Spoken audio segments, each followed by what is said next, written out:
देखो, टीचर पे मजाक उड़ाने वाले पे तो मैं बात करूंगा ही करूंगा, लेकिन उससे पहले मैं बस तुम्हें एक एस्टिमेटेड डेटा बताना चाहता हूँ कि हमारे देश में जो है ना, वो टीचिंग इंडस्ट्री का रेवेन्यू जो है वो 140 बिलियन से लेकर के 150 बिलियन के आसपास है, और 2030 तक वो आराम से 300 बिलियन को टच कर जाएगा। और ये जो मैं रेवेन्यू बता रहा हूँ, ये कोई प्राउड वाली रेवेन्यू ऐसा नहीं है कि मैं दिखाना चाहता हूँ कि नहीं नहीं, मैं बस इतना कहना चाहता हूँ ना कि ये जो है ना, वो डेटा जो है वो कहीं ना कहीं उस इंडस्ट्री का है जो पेड अपना कोचिंग चलाते हैं, जो पेड जो है वो अपना एक बिजनेस ओरिएंटेड टीचिंग इंडस्ट्री को लेकर के आगे बढ़ते हैं। और इसमें बुराई नहीं है, कंप्लीटली फाइन, एब्सोल्युटली फाइन, कोई दिक्कत नहीं है। मैं कुछ चीजें आपको ऐसा बताने वाला हूँ ना, जिससे लगेगा आपको कि हाँ यार, यहाँ पे असली रेवोल्यूशन हो रहा है। क्योंकि जो आप गोदी मीडिया देखो, गोदी मीडिया में एक पर्टिकुलर इंसान को नहीं बोलना चाहता हूँ, क्योंकि पूरी की पूरी मीडिया इंडस्ट्री जो है वो अब करप्ट हो चुकी है, खत्म हो चुकी है।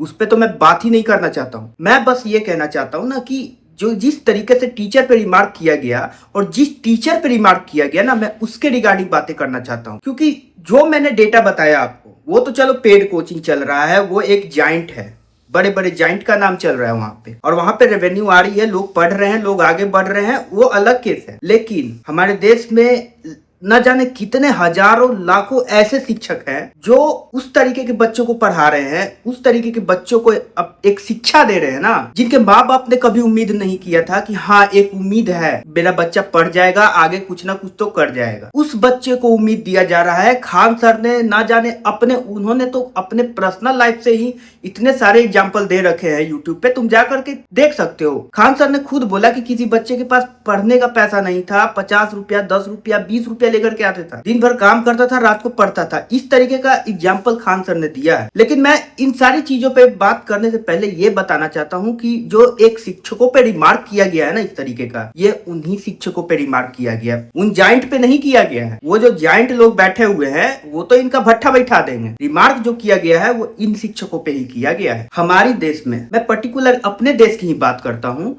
पूरे दुनिया की बात, पूरी दुनिया में हमारा ही एक इकलौता देश है ना जहाँ पे शिक्षा को पहले महत्व दिया गया है और पैसे को बाद में। एक गुरु के पर्सपेक्टिव से बात कर रहा हूँ, मैं एक टीचर के पर्सपेक्टिव से बात कर रहा हूँ। आज भले ही एक इसे बिजनेस मॉडल की तरह देखा जाता है, लेकिन इसमें कोई दिक्कत नहीं है, मैं ये बात भी साथ में रख रहा हूँ। लेकिन हमारी जो परंपरा रही है ना, पहले गुरुकुल की परंपरा, या फिर आज भी देख लो, होता क्या था, गुरु दक्षिणा का कॉन्सेप्ट था कि आप हमसे पढ़ रहे हो, आपको जो सही लगे, अनाज हो, शुरू की बात कर रहा हूँ, अनाज हो, जो भी आपके अपने सक्षम के हिसाब से आप मुझे दे सकते हो, कोई दिक्कत नहीं है। और वो भी कोई गुरु मांगते नहीं थे, बच्चे अपने मन से देते थे। और आज भी जो है ना, वो कहीं ना कहीं ऐसे लोग हैं। बात यह है कि उनके पास जो है ना, वो साधन की कमी है, वो उनके पास नहीं है भाई, बड़ी बड़ी कैमरा, प्रोजेक्टर, स्क्रीन, ये सब नहीं है। तो वो जो है ना, वो जितनी कम साधन में अच्छा पढ़ाई दे सकते हैं वो देने की कोशिश कर रहे हैं। वो अपने तरफ से पूरी की पूरी जान लगा रहे हैं। क्यों? यूट्यूब पे जिसको बोल रहे हैं ना, ये गोदी मीडिया वाले बोल रहे हैं कि जो यूट्यूब पे फ्री ये आ जाते हैं और फालतू का जो कैमरा लेकर के बोलने लगते हैं, ये वही फालतू लोग हैं जिसके वजह से कितने गरीब घर के बच्चे जो है ना वो पढ़ रहे हैं। अरे ये छोड़ो फालतू लोग, हमारे अलग पांडे सर की बात कर लो। उन्होंने क्या किया स्टार्टिंग में, वो किस तरीके से बच्चों को पढ़ा रहे थे, वो कितना स्ट्रगल किए। आज चलिए वो जाइंट है फिजिक्स वाला, लेकिन उन्होंने स्टार्ट कैसे किया।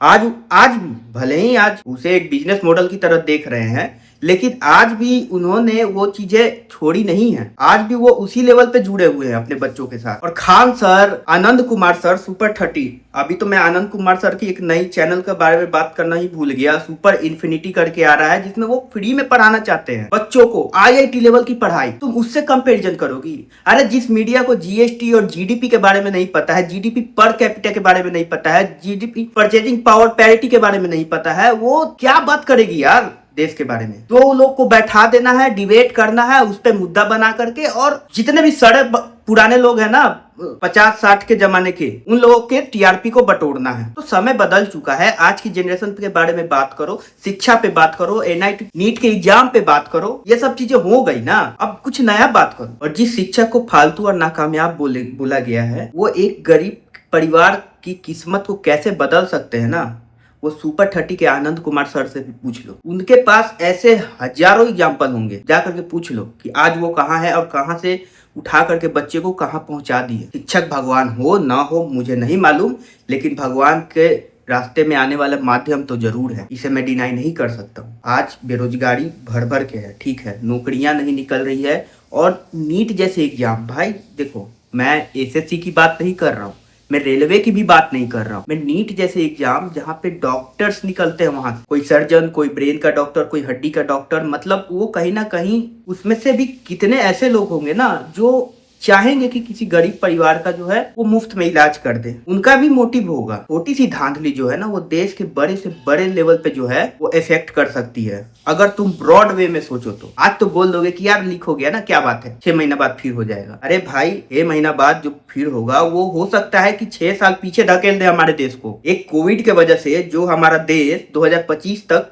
5 ट्रिलियन इकोनॉमी बनने वाला था, आज 3.90 ट्रिलियन इकोनॉमी पे फंसा हुआ है। इस पे मीडिया क्यों नहीं बात करती है? अब तुम बोलोगे कि रुपया गिर रहा है, इस वजह से जो है वो जीडीपी भी गिर रहा है। हाँ ठीक है, मैं मानता हूं कि अगर 80 के करीब होता तो हमारा जीडीपी जो है देश का वो 4.35 ट्रिलियन के आसपास होता, लेकिन अब 95 पे आ गई है रुपीज, तो 3.90 ट्रिलियन के पास है और विश्व की 6ठी अर्थव्यवस्था बन चुकी है हमारे देश। इस पे तो बात नहीं हो रहा है। पेट्रोल पे बोला जा रहा है कि इंपोर्ट ना किया जाए, पेट्रोल को इंपोर्ट नहीं करेंगे, ठीक है। हम इलेक्ट्रिक कार पे R&D पे कितना इन्वेस्टमेंट हो रहा है हमारे देश में, रिसर्च एंड डेवलपमेंट पे कितना इन्वेस्ट हो रहा है हमारे देश में, चाइना कितना कर रहा है वो बता दो, जा करके गूगल कर लो यार, यहाँ पे मैं सब बताने के लिए नहीं बैठा हूँ। देख लो, कंपैरिजन देख लो, चाइना पे एक एजुकेशन का बजट देख लो और इंडिया का एजुकेशन बजट देख लो। इंडिया की एक स्टेट का जो है ना वो एक फ्रीबीज कल्चर जो है वो एजुकेशन बजट से ज्यादा है। तुम सोच लो कहाँ जा रहा है। इस पे तो बात करना नहीं है, प्रॉब्लम वहीं से क्रिएट होती है। लेकिन आप ना समझो, कोई दिक्कत नहीं है, लेकिन शिक्षकों पे मजाक मत बनाओ। तुम